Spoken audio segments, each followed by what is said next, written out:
दैत्यों के राजा बलि ने इनको शुक्राचार्य जी को प्रणाम किया। बोले गुरुदेव आपकी कृपा से हम बच गए, वरना देवता तो हमको मार चुके थे। अब महाराज बताइए कि देवताओं को क्या फल दिया जाए। शुक्राचार्य जी बोले देखो ऐसा है, मेरे पास सब देवताओं की काट है, सबके लिए मेरे पास उपाय है, पर नारायण का कोई उपाय नहीं। नारायण के संग कुछ नहीं कर सकता। तो बोले महाराज कुछ ना कुछ तो होगा कि नारायण हमसे कुछ नहीं बोले, ना हमसे लड़ने आए। बोले एक है। बोले तो ब्राह्मणों की सेवा करो, ब्राह्मणों से आशीर्वाद प्राप्त करो। और जो ब्राह्मणों की सेवा करता है उसके सामने नारायण को लड़ने के लिए। बलि बोला ठीक है महाराज।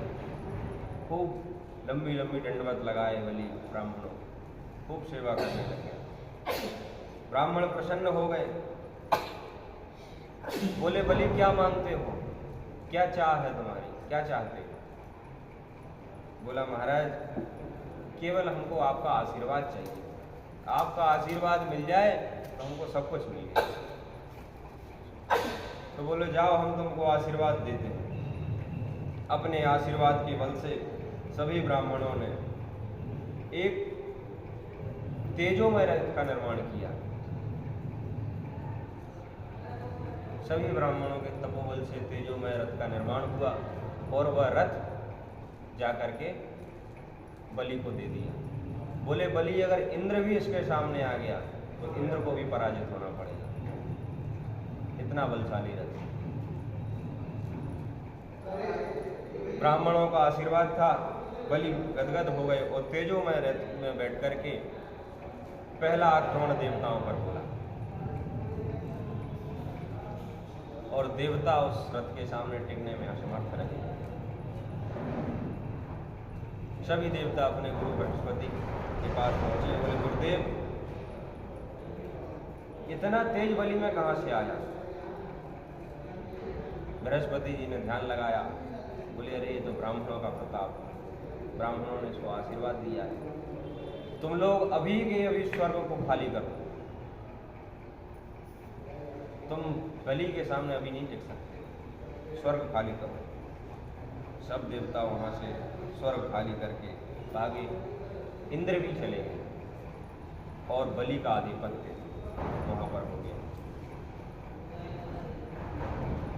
शुक्राचार्य जी कहते हैं बलि गद्दी पर तो बैठ गए, पर इंद्र की गद्दी पर बैठने के लिए 100 यज्ञ करने पड़ते हैं, वो काम और पूर्ण करना। तो आप सतकेतु हो जाओगे। नर्मदा नदी के तट पर एक एक करके यज्ञ प्रारंभ हुए। उधर अदिति बेचारी दुखी है कि मेरे बच्चे दर दर भटक रहे हैं। कश्यप जी ने कहा देवी तुमको एक व्रत करना होगा और वह व्रत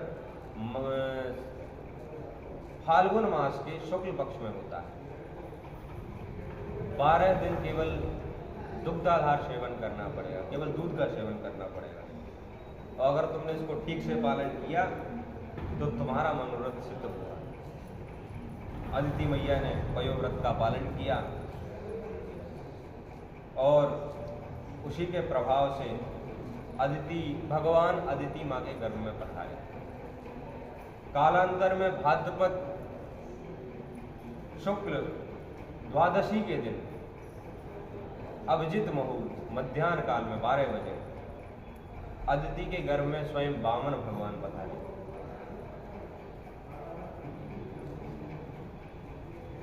वामन भगवान केवल 52 अंगुल के हैं, छोटा सा रूप है वो, जो देखे सोई मुग्ध हो जाए, देखता ही रह जाएगा। ब्राह्मण इनको देख करके प्रसन्न हुए।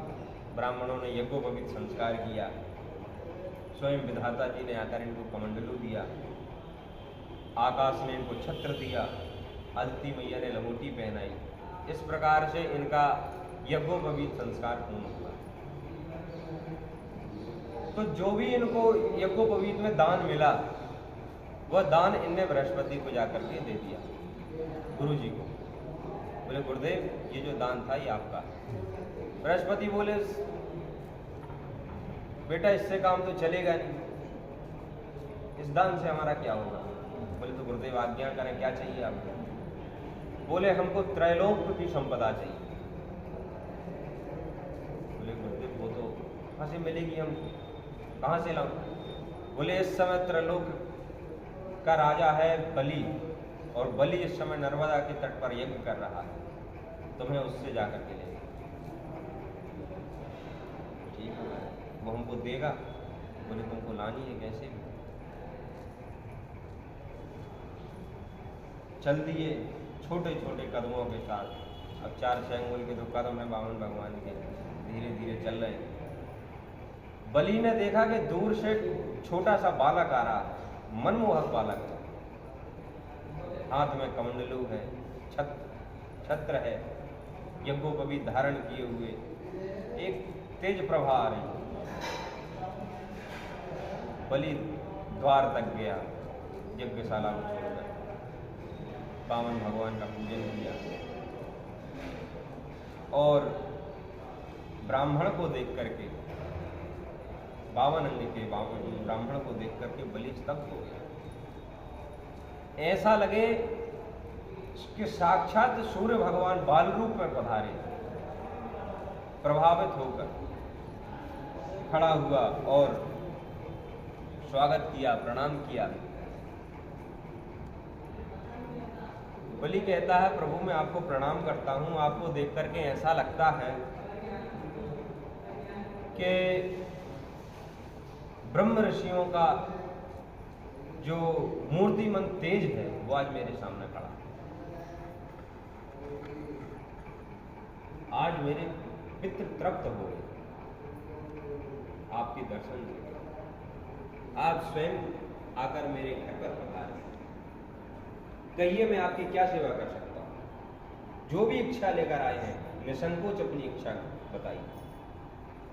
आपको गाय चाहिए तो गाय दें, आपको आभूषण चाहिए तो आभूषण के खजाने पर जाकर खड़ा कर देंगे, जितना आपको चाहिए आपको उसमें से ले लेंगे। और विवाह नहीं हुआ हो तो विवाह भी करा सकते हैं कन्या को देख कर। वामन भगवान पहले तो मुस्कुराए, बोले बलि जितनी आपकी प्रशंसा सुनी थी आप तो उससे भी ज्यादा प्रशंसनीय निकले, और जैसा मैंने सुना था आप उससे भी ज्यादा दिख रहे हैं। और आपके पूर्वज जो हिरण्याक्ष और हिरण्यकशिपु थे वो भी कितने शक्तिशाली थे, उनके जैसा पराक्रमी नहीं था। उनके पुत्र प्रहलाद, प्रहलाद के पुत्र विरोचन, और विरोचन के पुत्र आप, आपकी तो पीढ़ी चली आ रही है पराक्रमियों। बलि हाथ जोड़कर बोला ब्राह्मण देवता आप तो मेरे पूरी वंशावली जानते हो। भगवान बोले राजन तुम्हारे जैसा उदार और दानी कोई नहीं। बलि को चढ़ा दिया, सिर से ऊपर चने के पेड़ पे चढ़ा रहे हैं। बोला तो बलि तुम्हारे जैसा दानी कोई नहीं है और मेरे जैसा संतोषी ब्राह्मण कोई नहीं। अपने राम को तो कुछ नहीं चाहिए, और मैं जानता हूं कि तुम दिए बिना कुछ रहोगे भी नहीं। तो मैं छोटी सी चीज ही मांग लेता हूं, क्योंकि मैं तो संतोषी ब्राह्मण हूं, मैं क्या करूंगा धन और संपत्ति का। बोले आप तो मुझे केवल मेरे छोटे छोटे पैरों से 3 पग भूमि दे दो बस। ये संतोषी ब्राह्मण इतने में ही प्रसन्न हो जाए। बलि अट्टहास के साथ हंसा। बोले ब्राह्मण देवता, तुमने आकर मेरे पूर्वजों की इतनी लंबी चौड़ी गाथा सुनाई और मांग क्या रहे हो? बच्चों जैसी चीजें, 3 पग भूमि। अरे इतने में तो महाराज जी एक कमरा नहीं बनेगा, और आपके इतने छोटे छोटे पैर, कम से कम इतनी मांगो कि आपका आश्रम बन जाए, आपकी कुटिया बन जाए। बोले नहीं महाराज, 3 पग। बोले आप बचकानी बातें कर रहे हो, लेकिन अगर तुमने बलि के सामने हाथ पसारा है तो आप जहां की जितनी भूमि लेना चाहो, आप 3 पग नाप लो, जहां से भी नापना चाहो। तो वामन भगवान बोले ऐसा है कि ऐसे तो हम सब कोई भी कहीं से भी नापेंगे नहीं, पहले हाथ में संकल्प लो। बोलते हैं ब्राह्मण देवता, आप हमारा अपमान कर रहे हैं। अगर मैंने हाथ में जल लिया और किसी ने पूछ दिया कि क्या दान कर रहे हो बलि, तो मैं क्या कहूँगा? 3 पग भूमि। मेरा अपमान होगा महाराज। बोले तो भाई ऐसे तो नहीं लेंगे।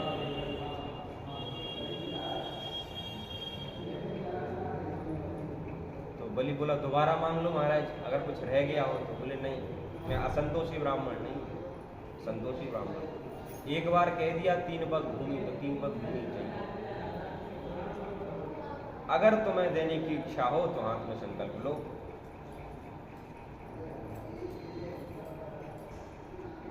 शुक्राचार्य जी खड़े हुए थे। शुक्राचार्य जी बोले इतना छोटा बालक और इतनी बड़ी बड़ी बातें। तुरंत ध्यान लगाया और ध्यान में देखा कि तो स्वयं नारायण खड़े हैं। हाथ में जल लिया बलि ने, हाथ में जल लेने के लिए उद्यत ही हुए थे कि इतने में शुक्राचार्य जी ने सावधान किया, सावधान बलि, तुम जानते नहीं ये कौन है। बोले महाराज कौन है? बोले ये स्वयं नारायण है, ये छलिया है, इसने हमारे साथ पहले मोहिनी रूप धारण करके छल किया था, अब ये बामन बनकर छल कर रहा है। ये बामन नहीं है, ये 53 और 54 ये सब है। तो इसके सामने थोड़ा विचार से काम लो, ये 3 पग में सारा ब्रह्मांड नाप देगा। बोले महाराज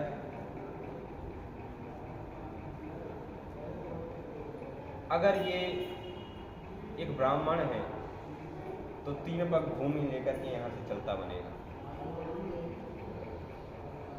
और ये अगर ये सचमुच विष्णु है तो मुझ बलि का ये गर्व है कि आज त्रैलोक्य का स्वामी स्वयं ब्रह्म आज मेरे द्वार पर हाथ पसारे हुए खड़ा। मेरे लिए गर्व की बात है। और महाराज आप कहते हो कि हाथ में जल, तो हाथ में जल लेना तो ठीक, बलि ने अगर एक बार मुख से कह दिया तो बलि का वचन ही संकल्प होता है। वो तो ब्राह्मण के कहने पर हम संकल्प ले रहे हैं, अगर बलि ने कह दिया तो वो भी ले लें, मेरा वचन ही संकल्प। शुक्राचार्य जी बोले महाराज कुछ स्थान ऐसे होते हैं जहाँ झूठ भी बोलना पड़ता है, जहाँ से पलटना भी पड़ता है।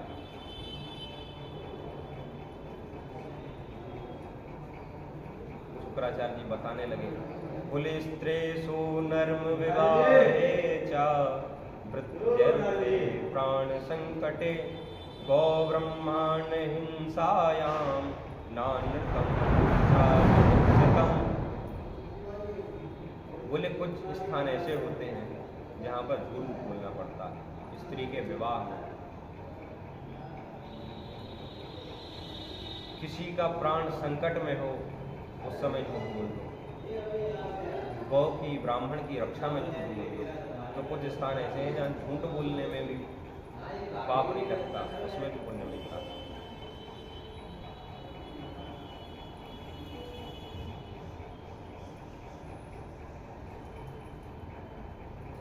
वो देवी कहती हैं कि मुझको ये जो पर्वत श्रृंखला मेरे ऊपर खड़े हैं, मुझे इनका वजन नहीं लगता, मुझे इन पर कोई बोझ नहीं, पर अगर कोई झूठ बोल दे तो मुझे पर्वत श्रृंखलाओं से ज़्यादा उस झूठ का बोझ लगता है। बलि कहता है कि मैं मुकरूंगा नहीं अपनी बात से। शुक्राचार्य जी को क्रोध आ गया, बोले जा, मेरा श्राप है बलि तुझे, तू श्रीहीन हो जा, तू पदहीन हो जा। ऐसा श्राप देकर शुक्राचार्य जी चले गए। वामन भगवान बोले महाराज नाराज मत हो, हम यहाँ से खिसक लेते हैं, तुम नहीं देना तो कोई बात नहीं। बलि बोला नहीं नहीं महाराज, आप कहाँ जा रहे हो, मैं अभी संकल्प लेता हूँ। तो जो संकल्प की लुटिया थी जैसे अपने पास है, तो उस छिद्र में आकर शुक्राचार्य जी बैठ गए कि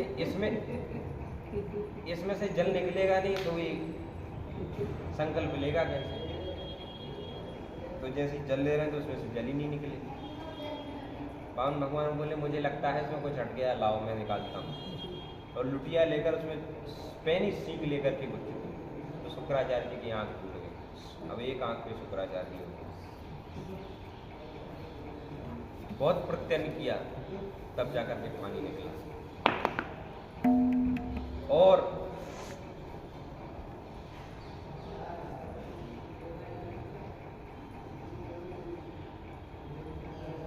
भगवान कहते हैं शुक्राचार्य जी एक दृष्टि से देखो,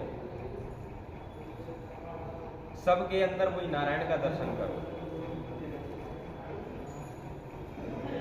जब हाथ में जल लिया, संकल्प पूर्ण होते ही भगवान ने विराट रूप धारण कर लिया। बोल वामन भगवान की जय। उस दिव्य रूप को देख करके महाराज बलि स्तब्ध रह गए। भगवान बोले अब हम नापना प्रारंभ करते हैं।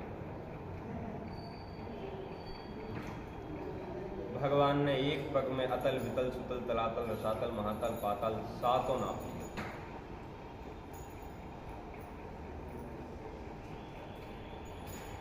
भगवान की कमर के नीचे जो हिस्सा है वो है अतल वितल सुतल तलातल रसातल महातल, 7 लोग। दूसरे पग में भगवान ने भू भुवा स्व मह जन तप सत, ये 7 लोग ऊपर के हिस्से नाप लिए, ब्रह्मांड तक चले गए। और भगवान ने ब्रह्मांड में छेद कर दिया और उसमें से चिन्मयी धारा ब्रह्मांड के छिद्र में से प्रविष्ट हो गई और वह जलधारा भगवान के चरणों के नीचे गिरी और चरणों को धोते हुए ब्रह्मा जी के कमंडलों में आई और वह चरणोदक धारण कर लिया ब्रह्मा जी के कमंडलों में। वही चरणोदक ब्रह्मा जी के कमंडलों से फिर नीचे गिरा ध्रुवलोक में, सप्त ऋषि मंडल में, चंद्रमंडल में होता हुआ स्वर्ग मंडल में आ गया और स्वर्गलोक में आकर वह जलधारा 4 जगह विभाजित हो गई। वह सीता, अलकनंदा, चक्षु और भद्रा। इनमें से जो अलकनंदा नाम की जलधारा थी वही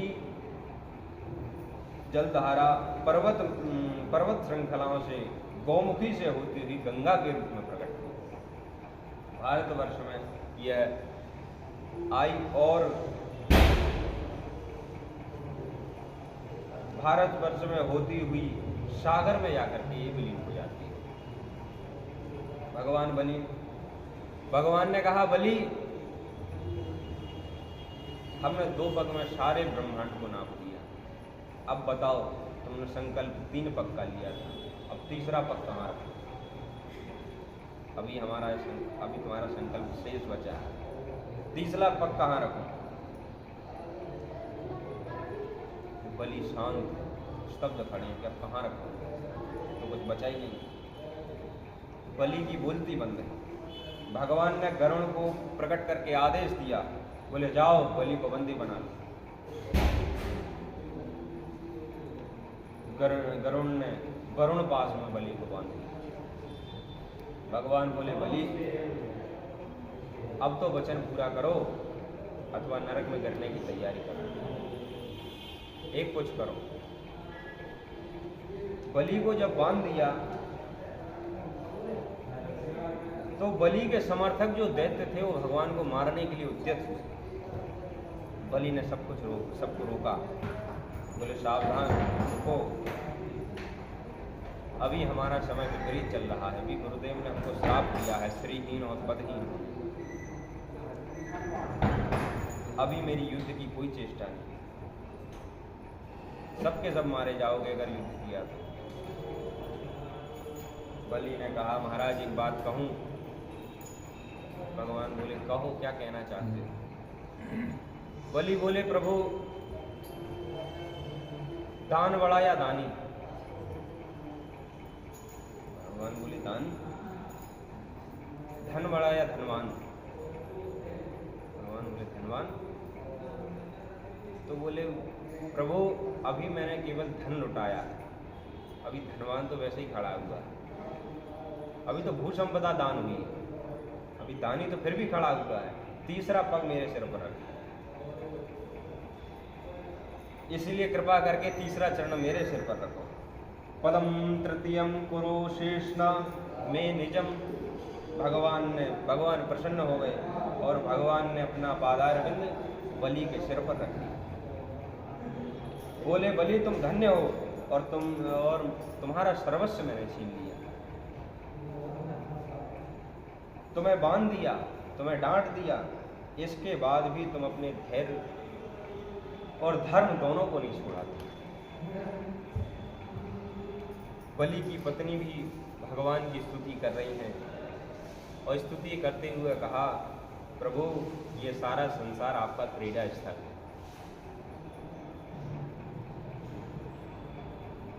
बलि अब बोलो क्या चाहते हो, क्या दूं मैं तुम्हें। बलि ने कहा प्रभु जो आपने ये दिव्य झांकी का अपना दर्शन कराया है और ये झांकी इतनी प्यारी लग रही है, आपके दर्शन इतने मनमोहक लग रहे हैं, मेरी एक ही इच्छा है कि ये दर्शन आपके मुझे इसी प्रकार से होते रहे। भगवान बोले बलि आज से मैं तुम्हें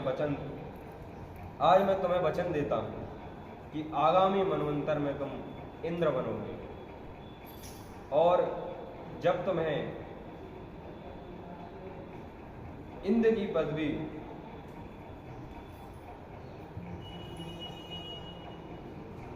जब तक तुमको इंद्र की पदवी प्राप्त नहीं होती है तब तक तुम जाकर के सुतल लोक में रहोगे और इंद्र की तरह वैभव वहां प्राप्त करोगे। हम वहां आते जाते रहा करेंगे और इसी रूप में आपको दर्शन दिया करेंगे। प्रहलाद जी महाराज नाचने लगे। प्रहलाद जी महाराज इनके दादा हैं बलि के। प्रहलाद जी महाराज नाचने लगे। अरे जिन प्रभु के ध्यान में ब्रह्मादिक देवता बैठे रहते हैं, भगवान बलि के द्वारपाल बन गए और बलि से कहा बलि हम तुमको द्वारपाल बन करके दर्शन दिया गया, रहेगा यही रूप पर हम द्वारपाल बनेंगे। प्रहलाद का कल्याण करते हुए अब अपने परिवार को लेकर के जल्दी सुतल लोक में जाओ। सब जाने की तैयारी करने लगे। शुक्राचार्य जी ने आकर के प्रणाम किया, प्रणाम करके कहा प्रभु मुझे क्षमा कीजिए। भगवान बोले आचार्य जी अब जो यज्ञ की अवशेष विधि है उसको पूर्ण करो। यज्ञ का कोई भी शेष अगर रह गया हो, ये जो 100वां यज्ञ कर रहे हो इसको पूर्ण करो। जब संपन्न हो जाए तो उस विधि का निर्वाह कीजिए। शुक्राचार्य जी बोले भगवान आप क्यों लज्जित कर रहे हैं? अरे जिस यज्ञ में स्वयं नारायण आए हों, जिसमें स्वयं नारायण ने दर्शन दिए हों, उस यज्ञ में अब क्या अवशेष रह सकता है? यज्ञ किस लिए होता है? प्रभु प्राप्ति के लिए। अब जब साक्षात नारायण ने दर्शन दे दिए तो क्या अवशेष रह गया? यज्ञ में जितने भी दोष रह गए वो सब समाप्त हैं। पर आपके नाम का जब संकीर्तन होता है तब सारे कष्ट मिट जाते हैं, पर आपने तो आज दर्शन ही दे दिए, अब कुछ शेष नहीं रह गया। इस प्रकार भगवान ने समस्त परिकर के साथ सुतल लोक में प्रविष्ट हो गए। नारद जी ने अब यह समाचार लक्ष्मी मैया को सुनाया। लक्ष्मी मैया ने राजा बलि को अपना भाई बना लिया और बलि के हाथ में राखी बांधकर स्वामी जी को पुनः वापस ले आए। वामन भगवान इंद्र के छोटे भाई बनकर के आए थे, इसलिए उनका दूसरा नाम पड़ा उपेंद्र। सुखदेव जी कहते हैं, परीक्षित, इस प्रकार भगवान ने अपने भक्तों के लिए विचित्र अवतार धारण किए। एक बार भगवान ने मछली के रूप में प्रकट हुए। भगवान